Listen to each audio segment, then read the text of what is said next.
Hello student, today we will be discussing about the second type of our electronic effect, that is our mesomeric effect.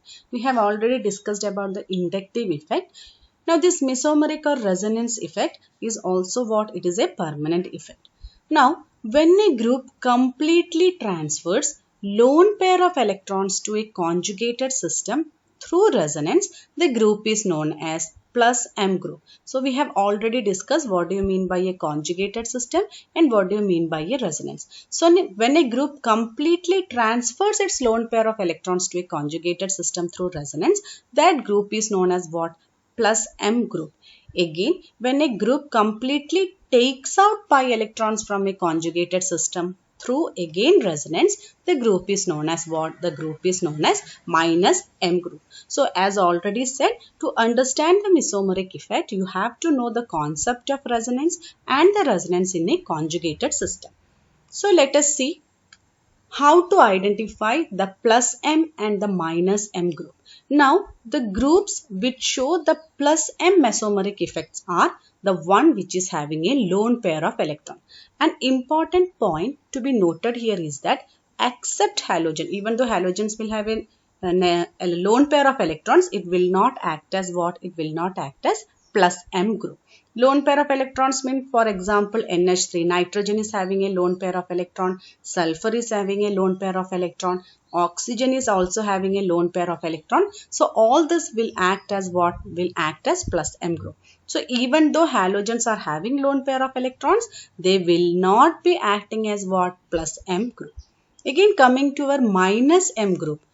C carbonyl group or electronegative atoms like oxygen, nitrogen, fluorine, chlorine, etc. will all act as minus M group. Now here you have to consider one thing, that if there is no lone pair of electron on oxygen, then only it will act as minus M group. If oxygen is having lone pair of electrons, then it will act as what? It will act as plus M group.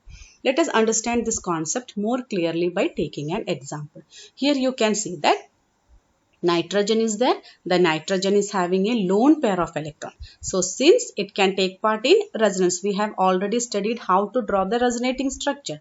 So since nitrogen is having a lone pair of electron, it will act as what? It will act as a, this group will act as what? It will act as a plus M group. Now again we have already studied about the inductive effect. In inductive effect we had studied that if an electron withdrawing group is there, it will be what? It will be negative, and the presence of an electron withdrawing group shows what effect? Minus I effect. Now here nitrogen is there. Nitrogen is an electron withdrawing group. So in the same compound, it will be having both plus M group, or we can say that it will be having mesomeric effect and also at the same time inductive effect. Now you have to remember an important point. If both mesomeric and inductive effects are present, then the mesomeric effect predominates the inductive effect, or we can say that we have to consider which effect then? We have to consider mesomeric effect. Even if both effects are present, we have to consider which effect? Mesomeric effect. Now let us take one more example. Here you can see that C double bond, a carbonyl group is there. Again the carbonyl group is present. We know that if there is, we have just now studied, if there is carbonyl group or electronegative atoms, we will be having what type of effect? It will be showing minus M effect. So in this case, this one will be showing what? It will be showing minus M effect. Again here inductive effect will be what? It will be having an electron withdrawing group is there. It will be having a minus I effect. But if both are present, which one will predominate or which one will dominate? Mesomeric effect will dominate. Now let us consider one more example. Here you can see that it is an conjugated system. Alternate double bond, double bond and single bond is present. Here oxygen is having a lone pair of electron. Since oxygen is having a lone pair of electron, it will show which effect? It will show what? It will show plus M effect.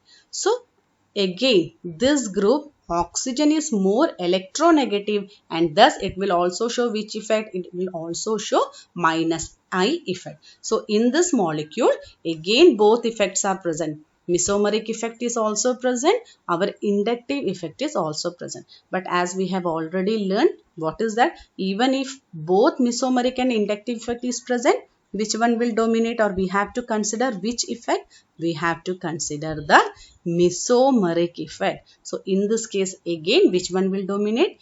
Mesomeric effect will dominate our which effect? Inductive effect. So in order to understand, we have to know what do you mean by resonance and what are the mesomeric effect. Hope these things are clear. Thank you.